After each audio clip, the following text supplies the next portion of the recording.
No es muy fácil decir mi libro favorito del año fue lo que para mí es la mejor lectura, porque la verdad que siempre trato de evitar esos conceptos. Entonces ustedes me dicen, ¿por qué le pusiste este título al video? Porque creo que Viaje a los paisajes invisibles de Antártida a Atacama de Julián Barsavsky es el libro que necesitaba este año.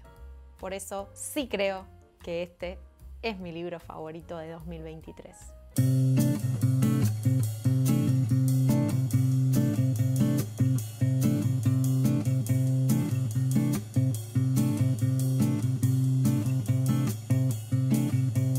Vamos a hacer el mate para empezar. Bueno, a ver, hagamos como una especie de teoría barata de qué significa un libro favorito o el mejor libro para cada uno de nosotros. Está claro que a lo largo de la historia de la bibliografía universal podemos decir que hay muchos libros considerados clásicos, libros que para algunos son los que tenés que leer antes de morir, esos libros fundacionales de los distintos tipos de literatura porque marcaron un quiebre en cómo se escribía en esa época y pasaron a invitar a la gente a escribir y a leer distinto. Obviamente la literatura tiene de eso a montones y yo no soy la persona indicada para hablar del tema porque más allá de que me interesa muchísimo, lo hago desde o me acerco a la literatura desde un lugar de comunicadora, de propaladora, de productora de noticias o productora de información para después acercarles a ustedes. Y ese también es mi rol acá en Por qué leer, que es un espacio, y ya que estamos aprovecho el video del mejor libro del año para hacer un poco de balance, es un espacio de producción de información relacionada al libro, relacionada a uno de los elementos más importantes de la cultura. Entonces, ¿con qué argumentos puedo decir que un libro es el mejor del año? En particular, voy a decir dentro de las lecturas que tuve, y justo se da la casualidad que es el mejor libro que leí este año y que es de este año, porque no suelo leer solamente libros que salen en el último tiempo, aunque suelen ser los que las editoriales están más interesados que los periodistas o los bookfluencers hablemos, y sin embargo a mí me pasa que intento ir y venir con lo más moderno, lo más antiguo. El mes pasado leí un inédito de un autor que ya hace muchos años no está entre nosotros, como fue Los pájaros exóticos de Daniel Moyano, y obviamente también leo un montón de cosas que tienen que ver con la literatura actual o lo contemporáneo. Esto viene a cuento porque seguramente en época de balance ustedes también puedan decir cuál fue su libro favorito, y tal vez ese es un libro que a otra persona no le pareció para nada favorito. ¿Y en qué argumentos una se basa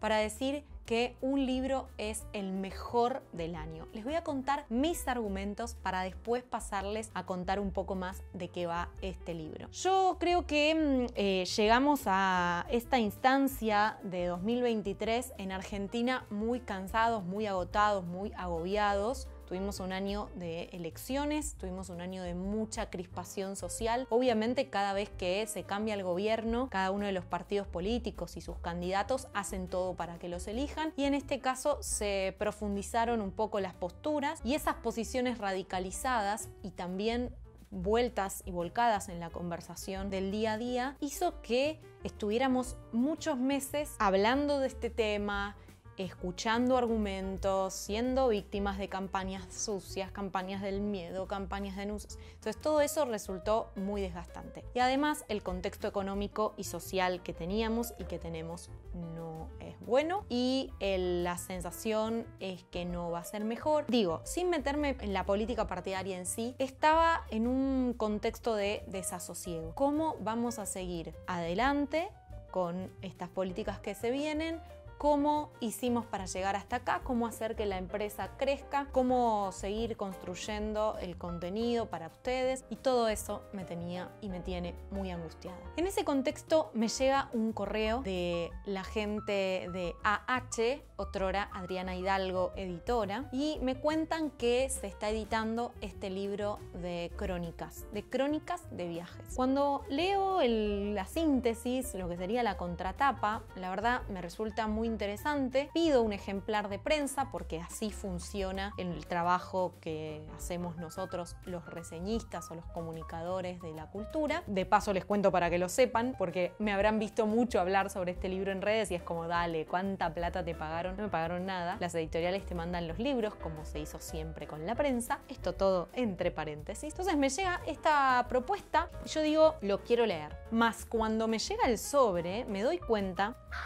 Disculpen, pero el mate que me hice está espectacular. Me doy cuenta que es un libro larguísimo, tiene 411 páginas, incluidas los agradecimientos. Y digo, qué lindo que es leer crónicas de viajes. Ahí va uno de mis argumentos, ¿no? Soy periodista, me gusta cuando otros comunicadores, otros periodistas me cuentan sus recorridos. Me encanta leer crónicas, me encanta también leer perfiles, por eso Leila Guerriero está allá arriba entre mis preferidas. Y a Julián Barsavsky honestamente no lo conocía, no lo había leído nunca, pero me atrevo a empezar el prólogo. Les voy a contar que en la parte de atrás del libro, donde yo me voy anotando las cosas, yo puse: el prólogo es una patada en los dientes, durísima crítica al viajero moderno. Arrancó de 0 a 100 el libro. Ya les voy a contar un poco más de esto. Julián Barsavsky, yo no lo conocía, como les decía recién, es periodista, comunicador, es licenciado en Comunicación Social por la Universidad de Buenos Aires. Además es fotógrafo, es documentalista. Este libro viene con fotografías y todas fueron tomadas por él mismo, y trabaja hace muchísimos años de cronista de viajes. Pero ¿cuál es la propuesta de un cronista de viajes o de este cronista de viajes? La propuesta es no viajar como si fuéramos meros espectadores, no ir a mirar simplemente para contarlo, sino involucrarnos con esa realidad que vamos a contar, a punto tal de que no sea solo una descripción de mi recorrido, sino que incluya las voces de las personas que viven ahí, que incluya entrevistados de entre la ciencia, por ejemplo, antropólogos, paleontólogos, arqueólogos, que muestren desde sus investigaciones un costado más profundo de ese lugar al que vamos a recorrer. Todo esto me lo voy enterando en el prólogo y en mi búsqueda personal, desde la solapa, conocer al autor y también alguna googleada rápida. Julián Barsavsky nos habla en el prólogo de el viajero narciso con maleta. Y me mató. Un narciso con maleta. El viajero moderno que usa el teléfono, la selfie, para interponerse entre lo que quiere mostrar y el mundo al que se lo quiere mostrar. Esa propuesta o esa observación por parte del autor me resultó tan cruda que me sentía interpelada y al mismo tiempo coincidía. Él dice, subo a la montaña para poder mostrarlo, con lo cual la montaña o mi aventura en la montaña ya no es tan importante como poder mostrar que estuve en la montaña. ¿Cómo se combate eso? Sin negar, porque él mismo lo dice, la modernidad, que es una ventana de profundidad hacia esos lugares a los que estamos viajando, es poder involucrarse de forma tridimensional o en 4 dimensiones con ese mundo al que vamos a conocer. Él lo dice muy claramente con la idea de la antropología, que indaga en lo invisible del viaje, ver lo que no se ve allí donde todos miran. Esa es la propuesta y por eso el libro también tiene la palabra invisible en el título, que no se trata únicamente de que son lugares difíciles de acceder, que lo son, ahora les voy a contar a dónde vamos viajando con él, sino que también tiene que ver con el modo en el que miramos esos paisajes o en el que nos metemos a esos paisajes. Bueno, hasta ahí en el prólogo me sentí muy zamarreada. Patada en los dientes es la mejor metáfora que se me puede ocurrir, porque me sentí sacudida, hasta por momentos como con agresión. Para poder generar ese efecto de la sacudida, las palabras tienen que ser resonantes a los ojos de quien las está leyendo. Y lo que hace su autor entonces es proponernos dar vuelta a la página para empezar un viaje que geográficamente está ordenado de sur a norte, va desde la Antártida hasta el desierto de Atacama en Chile, porque une los 2 desiertos más resecos del mundo, como es la Antártida y lo es el de Atacama en Chile, y en el medio hace una recorrida entre distintos lugares generalmente del territorio argentino, por ejemplo, la costa atlántica, por ejemplo, la provincia de La Pampa, La Puna, se va para la provincia de Corrientes, hace un poco de ese litoral y observa y aprende sobre la religiosidad popular en esa provincia, hasta que pasa la frontera argentina y llega a Bolivia y también a Chile, donde logra entonces hacer esa unión de desiertos. Pero no es que él hizo ese camino literalmente, sino que fue recorriendo esos lugares y a la hora de escribirlos y armarlos el libro, los ordenó geográficamente, no temporalmente. Esto es un detalle, pero cuando vamos leyendo tal vez nos damos cuenta que, no sé, por ejemplo, en el capítulo donde él va a conocer a Peche, que es un surfista que tiene una escuela de surf y dice que cabalga las olas, él lo va a conocer y dice que no fue en República de Buriatia, Laos o Tayikistán donde encontré la historia más fascinante en 25 años de viaje periodístico intermitente. Fue en Miramar, a 470 kilómetros de mi base en Buenos Aires, y ahí es donde conoce a Peche, que tiene una historia increíble. Bueno, todas estas cosas van sucediéndole tal vez en simultáneo, porque él va y vuelve de Miramar para conocer más sobre esa historia, para profundizar en los contactos familiares del mismo Peche, para volver a verlo. Y todo eso son años, y en esos años estuvo haciendo otras historias, e incluso tal vez algunas de las de este mismo libro, que después a la hora de sentarse a escribir son ordenadas por capítulos, y cada capítulo es una zona geográfica de las elegidas para el libro. ¿Cómo están? ¿Tienen ganas de seguir? ¿Quieren saber de qué va el libro? La seguimos, pero antes, ¿qué les parece si le ponen like a este video, que a mí me ayuda un montón y es también la manera de atraer a nueva audiencia de este hermoso mundito que es YouTube? Si quieren también pueden suscribirse al canal, más que bienvenidos a la aventura de leer juntos en comunidad, e incluso si quieren pueden compartirlo, comentarlo, eso ayuda un montón, no solo porque me interesa a mí saber la opinión de ustedes si leerían por ejemplo este libro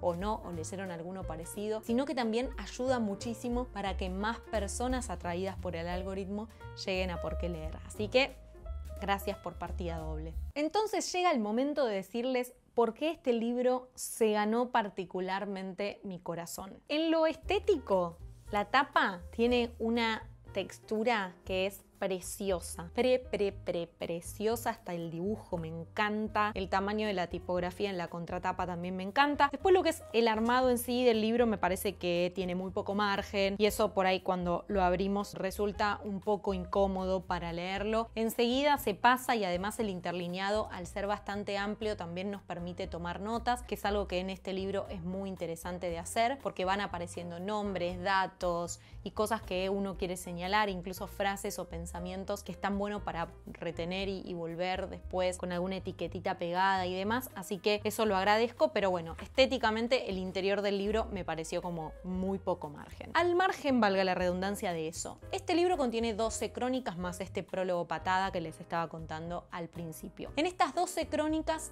el autor se va moviendo por los escenarios con el fin de encontrarse con lo que entiendo que es una hipótesis previa de lo que uno va a buscar cuando viaja. Por ejemplo, el hecho de ir a la Antártida a encontrarse con cómo funciona este continente, que es un desierto por encima, pero que por debajo, en donde el océano se hace fuerte, es donde realmente ocurre la magia. Entonces él va a hablar con un buzo, viaja en un barco ucraniano, donde conoce a distintas personas que trabajan en la Antártida hace muchísimo tiempo, y una vez que desembarcan ahí, nos pueden contar lo que se ve, los animales, cómo las personas viven en comunidad ahí. No es solo su observación, sino que también trabaja con la observación y las voces de especialistas. Esto me parece muy disruptivo para una crónica. Es verdad, el periodismo en general trabaja con entrevistados porque esos entrevistados son sus fuentes, pero acá lo que hay es una búsqueda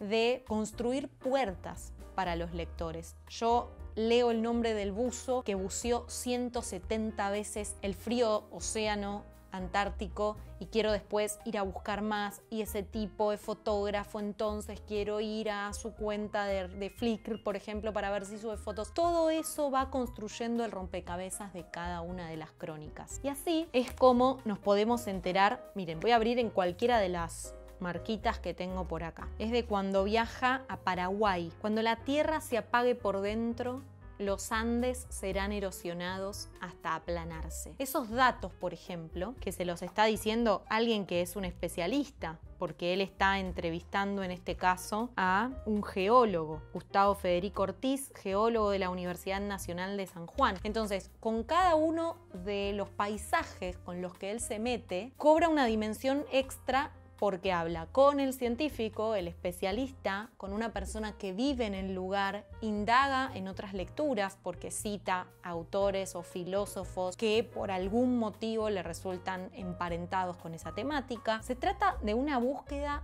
mucho más profunda, como podrán ver, que solamente el recorrido.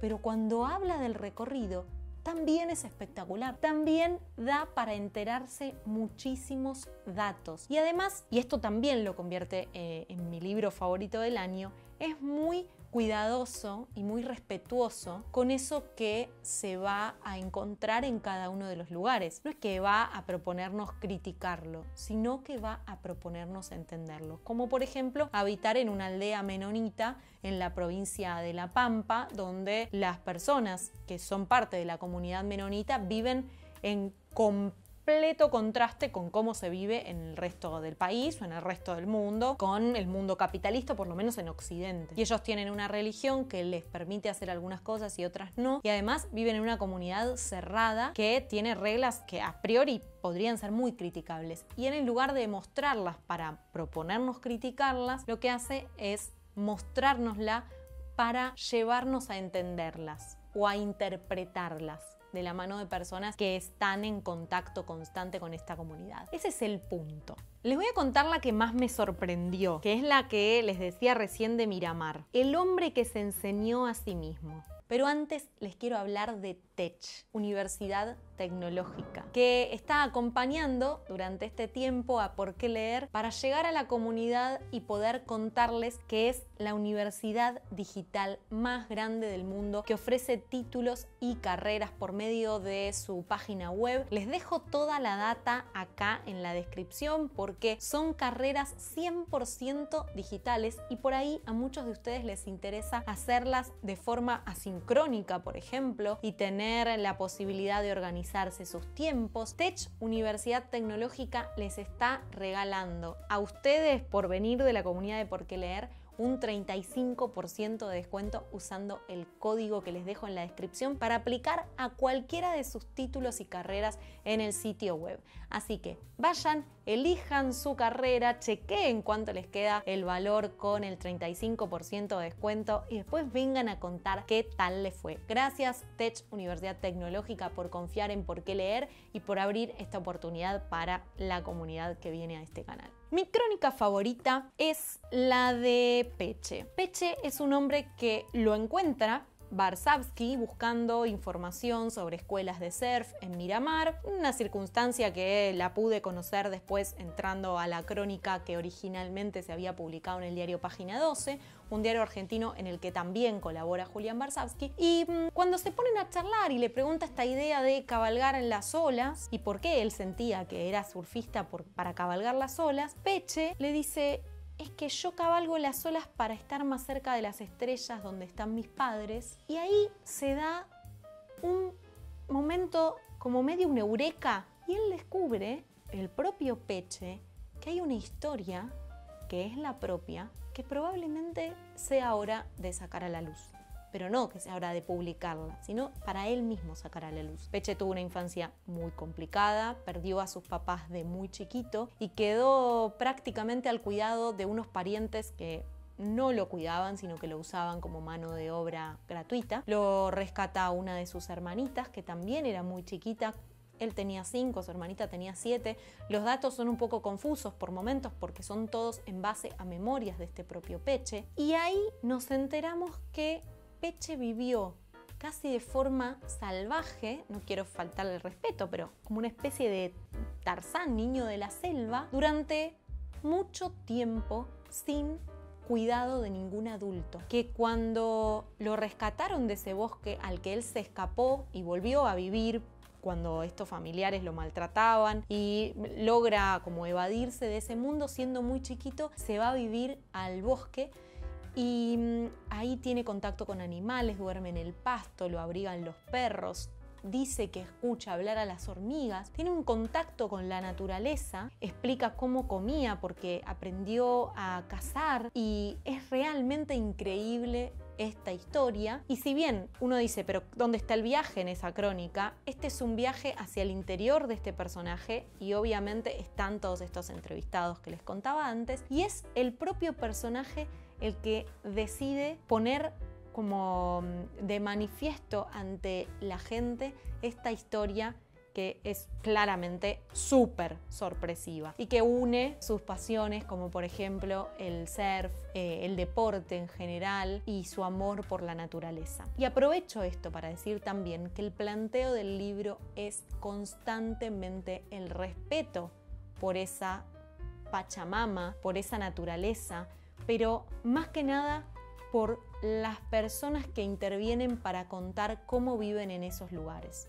y por los lugares que son mostrados, incluso cuando se recorre la ciudad de Buenos Aires, porque también hay un capítulo para hablar de eso que es súper interesante y que tiene unas perlitas ahí hiper como curiosas para quienes les gusta recorrer la arquitectura porteña o incluso la del Delta, con un final de capítulo precioso. Cada una de las crónicas, que son larguísimas, contienen partes de un viaje. Por ejemplo, el narrador llegando al lugar, enterándose de algo por parte de una persona, yendo unos kilómetros hacia ese otro lugar, después volviendo a reencontrarse con el primer entrevistado, volviendo a Buenos Aires o a su punto base, en realidad que no es Buenos Aires, porque él dice que su lugar en el mundo, su oficina de trabajo está donde está su notebook, por supuesto, porque así es una persona nómade, y desde ese lugar conectándose con lecturas y construyendo el viaje, volviendo al lugar en cuestión para buscar más información de lo que está ahí. Todo eso da una dimensión increíble. La profundidad de cada una de estas crónicas larguísimas es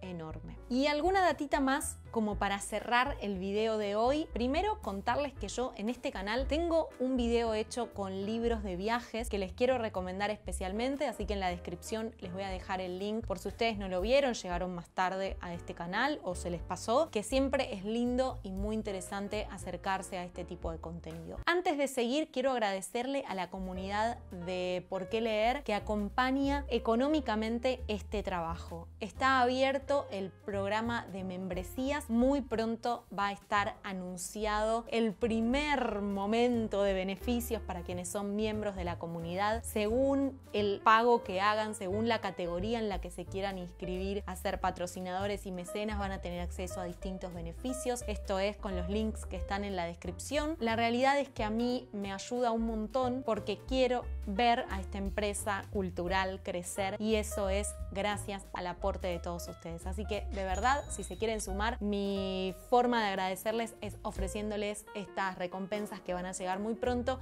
pero además decirles que ayudan mucho a que se pueda seguir haciendo más y mejor el contenido. Tengo una pequeña crítica respecto a este libro que tiene que ver con algunos momentos de diálogo que, si bien Warshawski tiene una forma de ser periodista, cronista muy parecida al ideal que yo persigo cuando hago una entrevista, por ejemplo, que es el entrevistador silencioso o el entrevistador que escucha para que el otro hable y donde el otro hable encontrar la riqueza de lo que tiene para contar. Hay momentos donde se nota que esos diálogos han sido retocados y están como muy poco realistas, en el sentido de que el entrevistador a veces dice la frase como muy perfecta, exacta, para dar el pie al otro a decir lo que seguramente ha dicho en su momento, y eso me resultaba incómodo. Es un gaje del oficio, probablemente, y perdón que sea tan autorreferencial, pero les dije que por algo era la elección de mi libro favorito del año, y eso como una pequeña crítica, porque por ahí en la narrativa tan atrapada que me tenía, esa sensación de diálogo ficcionalizado o ficticio ficticio me generaba cierta distracción, como que me sacaba un poco del texto. Nada que sea realmente relevante, pero bueno, se los quiero contar por si a ustedes les pasa lo mismo. Y lo otro, retomando lo que decía al principio, que les voy a leer lo que escribí atrás, tomando nota mientras leía.